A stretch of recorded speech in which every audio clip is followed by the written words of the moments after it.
ಈ ಜಾತಿವಾರು ಜನಗಣತಿ ಅಂತಾರಲ್ರಿ, ಇದು ಜಾತಿವಾರು ಜನಗಣತಿ ಅಲ್ರಿ. ಇದು ಕರ್ನಾಟಕ ಸರ್ಕಾರ ರಾಜ್ಯ ಹಿಂದುಳಿದ ವರ್ಗಗಳ ಆಯೋಗದಿಂದ ಮಾಡಿರ್ತಕ್ಕಂಥ ಸಾಮಾಜಿಕ ಮತ್ತು ಶೈಕ್ಷಣಿಕ ಸಮೀಕ್ಷೆ. ಸುಮಾರು 54 ಅಂಶಗಳನ್ನು ಒಳಗೊಂಡಿರ್ತಕ್ಕಂಥ ಈ ಸಮೀಕ್ಷೆಯನ್ನು ಬರೀ ಒಂದೇ ಅಂಶ ಎತ್ಕೊಂಡು ಜಾತಿ ಗಣತಿ ಅಂತ ಹೇಳ್ಕೊತ ಹೋಗ್ತಾ ಇದ್ದಾರೆ. ಅದಕ್ಕೆ ಇದು ಜಾತಿವಾರು ಜನಗಣತಿ ಅಲ್ಲ, ಇದು ಈ ರಾಜ್ಯದಲ್ಲಿರ್ತಕ್ಕಂಥ ಎಲ್ಲ ಸಮಾಜದವರ ಸಾಮಾಜಿಕ ಮತ್ತು ಶೈಕ್ಷಣಿಕ ಸಮೀಕ್ಷೆ ಅಂತ ಹೇಳಕ್ಕೆ ಬಯಸ್ತೇನೆ. ಇವತ್ತು ಈ ರಾಜ್ಯದಲ್ಲಿ ಈ ವರದಿಯನ್ನು ವಿರೋಧ ಮಾಡ್ತಾ ಇದ್ದಾರೆ. ಇವತ್ತೇನು ಕಾಂತರಾಜ್ ಆಯೋಗದ ವರದಿ, ಕಾಂತರಾಜ್ ಅವರ ನೇತೃತ್ವದಲ್ಲಿ ನಡೆದಿರ್ತಕ್ಕಂಥದ್ದಾಗಿರ್ಬೋದು, ಜಯಪ್ರಕಾಶ್ ಹೆಗಡೆ ಸಾಹೇಬರ ನೇತೃತ್ವದಲ್ಲಿ ನಡೆದಿರ್ತಕ್ಕಂಥ ಈ ಆಯೋಗದ ವರದಿ ಪ್ರಕಾರ ಅವರು ಹೇಳಿದಂತೆ 163 ಕೋಟಿ ರೂಪಾಯಿ ಜನರ ತೆರಿಗೆ ಹಣವನ್ನು ಖರ್ಚು ಮಾಡಿ ಈ ರಾಜ್ಯದಲ್ಲಿ 1,30,000 ಗಣತಿದಾರರು 1,27,00,000 ಮನೆಗಳಿಗೆ ಭೇಟಿ ನೀಡಿ ಮಾಡಿರ್ತಕ್ಕಂಥ ದತ್ತಾಂಶ ಇದು. ಆ ದತ್ತಾಂಶದಲ್ಲಿ ಏನೇನು ಮಾಹಿತಿ ಪಡ್ಕೊಂಡಾರ ಅಂತಂದ್ರೆ ಸಾಮಾಜಿಕ ಮಾಹಿತಿ ಪಡ್ಕೊಂಡಾರ, ಶೈಕ್ಷಣಿಕ ಮಾಹಿತಿ ಪಡ್ಕೊಂಡಾರ, ಔದ್ಯೋಗಿಕ ಮಾಹಿತಿ ಪಡ್ಕೊಂಡಾರ, ಕೌಟುಂಬಿಕ ಮಾಹಿತಿ ಪಡ್ಕೊಂಡಾರ, ರಾಜಕೀಯ ಮಾಹಿತಿ ಪಡ್ಕೊಂಡಾರ, ಮೀಸಲಾತಿ ಮಾಹಿತಿಯನ್ನು ಪಡ್ಕೊಂಡಾರ. ಈ ಗಣತಿ ಮಾಡೋರು ಯಾವುದೇ ಒಂದು ಜಾತಿಗೆ ಸೀಮಿತವಾಗಿರ್ತಕ್ಕಂಥವ್ರು ಇರಲಿಲ್ಲ. ಎಲ್ಲ ಜಾತಿ ಜನಾಂಗದ ಶಿಕ್ಷಕರು ಇದ್ದರು, ಎಲ್ಲ ಜಾತಿ ಜನಾಂಗದ ನೌಕರದಾರರಿದ್ದರು. ಅದೇ ಯಾರೋ ಎಲ್ಲೇ ಕೂತು ಮಾಡಿರ್ತಕ್ಕಂಥ ವರದಿ ಅಲ್ರಿ ಇದು. ಇವತ್ತು ಈ ರಾಜ್ಯದ ಎಲ್ಲ ಜಿಲ್ಲಾಧಿಕಾರಿಗಳ, ಎಲ್ಲ ಜಿಲ್ಲೆಯ ಜಿಲ್ಲಾಧಿಕಾರಿಗಳ ಅಧ್ಯಕ್ಷತೆಯಲ್ಲಿ ಸಭೆ ಮಾಡಿ ಈ ಗಣತಿಯ ಬಗ್ಗೆ, ಈ ವರದಿಯ ಬಗ್ಗೆ, ಈ ಸಮೀಕ್ಷೆಯ ಬಗ್ಗೆ ಎಲ್ಲ ಜಾತಿ ಜನಾಂಗದವರಿಗೆ ಅರಿವು ಮೂಡಿಸಿ, ಪ್ರಜ್ಞೆ ಮೂಡಿಸಿ ಮಾಡಿರ್ತಕ್ಕಂಥ ಇದು ಗಣತಿ. ಇದು ಎಲ್ಲೋ ಕುಂತು ಮಾಡಿರ್ತಕ್ಕಂಥದ್ದಲ್ಲ, ಇದೆಲ್ಲ ನಿಮಗೂ ಗೊತ್ತಿದೆ, ಈ ರಾಜ್ಯದ ಎಲ್ಲ ಜನರಿಗೂ ಗೊತ್ತಿದೆ. ಇಂಥ ಗಣತಿಯನ್ನು ನೀವು ಅವೈಜ್ಞಾನಿಕ ಅಂತ ಹೆಂಗೆ ಹೇಳ್ತೀರಿ? ನೀವು ಅವೈಜ್ಞಾನಿಕ ಅಂತ ಹೆಂಗೆ ಹೇಳ್ತೀರಿ ನೀವು? ಇವತ್ತು ಈ ದೇಶದಲ್ಲೇ ಯಾರು ಮಾಡದೇ ಇರತಕ್ಕಂಥ ಗಣತಿಯನ್ನು, ಸಮೀಕ್ಷೆಯನ್ನು ಇವತ್ತು ಕರ್ನಾಟಕ ಸರ್ಕಾರ ಮುಖ್ಯಮಂತ್ರಿ ಆಗಿರ್ತಕ್ಕಂಥ ಸಿದ್ದರಾಮಯ್ಯ ಸಾಹೇಬರ ನೇತೃತ್ವದಲ್ಲಿ ನಡೆದಿದೆ. 1931ನೇ ಇಸ್ವಿಯಲ್ಲಿ ದೇಶದಲ್ಲಿ ಜಾತಿ ಗಣತಿ ಆಗಿತ್ತು. ಅದಾದ ನಂತರ ಯಾರೂ ಸಹಿತ, ಯಾವ ರಾಜ್ಯದಲ್ಲೂ ಸಹಿತ ಈ ರೀತಿಯಾಗಿರ್ತಕ್ಕಂಥ ಗಣತಿ ಆಗಿಲ್ಲ. ಇವತ್ತು ತೆಲಂಗಾಣದಲ್ಲೂ ಸಹಿತ ಈ ನಮ್ಮ ಕರ್ನಾಟಕದ ಆಗಿರ್ತಕ್ಕಂಥ ಸಮೀಕ್ಷೆ ಆಗಿಲ್ಲ. ಅಲ್ಲಿ ಸ್ಯಾಂಪಲ್ ಸರ್ವೆ ಆಗಿದೆ, ಇಲ್ಲಿ ಮನೆ ಮನೆ ಸರ್ವೆ ಆಗಿದೆ. 6,30,00,000 ಜನಸಂಖ್ಯೆಯಲ್ಲಿ 5,98,947 ಜನರ ಗಣತಿಯಾಗಿದೆ. ಇದು ಅಂದರೆ 94% ಗಣತಿಯಾಗಿದೆ. ಇದು ಸತ್ಯಕ್ಕೆ ಸರಿಯಾಗಿರ್ತಕ್ಕಂಥದ್ದು ಅಲ್ವಾ? ಅರೆ ಇವ್ರು ಇದು ನೋಡಬಹುದು, ನೀವು ಈ ಗಣತಿ ಆಗಿರ್ತಕ್ಕಂಥದ್ದನ್ನು ನೀವು ನೋಡಬಹುದು. ಆ ಡಾಟಾದಲ್ಲಿ ಇವತ್ತು ಸಿಡಿಯಲ್ಲಿ ಸಂಗ್ರಹ ಮಾಡಿಟ್ಟಿದ್ದಾರೆ ಅಂತ ಜಯಪ್ರಕಾಶ್ ಹೆಗಡೆ ಸಾಹೇಬ್ರೆ ನಿಮಗೆಲ್ಲ ಹೇಳಿದ್ದಾರೆ. ಇವತ್ತು ದಿವಸ ಮನೆ ಮನೆ ಹೋಗಿರ್ತಕ್ಕಂಥದ್ದನ್ನು ನಾವು ಡಾಟಾ ಮಾಡಿದ್ದೀವಿ, ಎಂಟ್ರಿ ಮಾಡಿದ್ದೀವಿ ಅಂತ ಹೇಳಿದ್ದಾರೆ. ಇವತ್ತು ಯಾರು ಮನೆಗೆ ಹೋಗ್ಯಾರ, ಆ ಮನೆಗೆ ಹೋಗಂಥ ಸಂದರ್ಭದಾಗ ಆ ಮನೆಯ ಒಬ್ಬ ಸದಸ್ಯರ ಸಹಿ ತಗೊಂಡಾರ, ಅದು ಇದೆ. ಇದು ಹಂಗೆ ಅವೈಜ್ಞಾನಿಕ ಅಂತ ಹೇಳ್ತೀರಿ ನೀವು? ಈ ನೀತಿಯನ್ನು ಇವತ್ತಿನ ದಿವಸ ಕುರುಬರ ಸಂಘ ಖಂಡಿಸ್ತಾ ಇದೆ.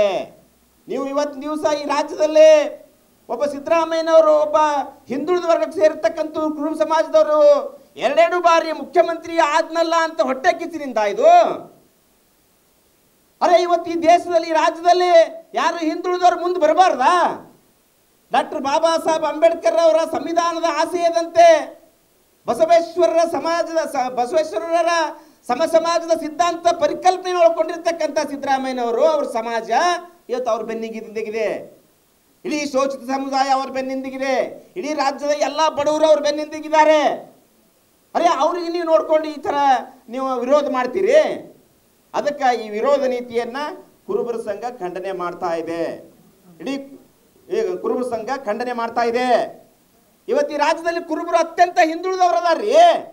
ನಮ್ಮ ಕೆಲಸ ಏನು? ನಮ್ಮದು ಕುರುಬ ಸಮಾಜದ ಕೆಲಸ ಏನು? ವೃತ್ತಿ ಏನು? ಕುರಿ ಕಾಯೋದು, ಕಂಬಳಿನೇ ಅದು.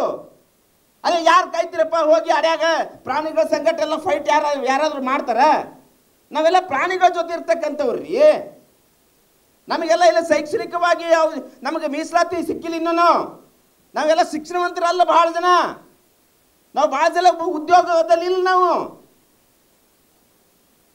ನಮಗೆ ಜಮೀನಿಲ್ಲ ಭಾಳ, ನಮಗೆ ಆಸ್ತಿ ಇಲ್ಲ ಭಾಳ.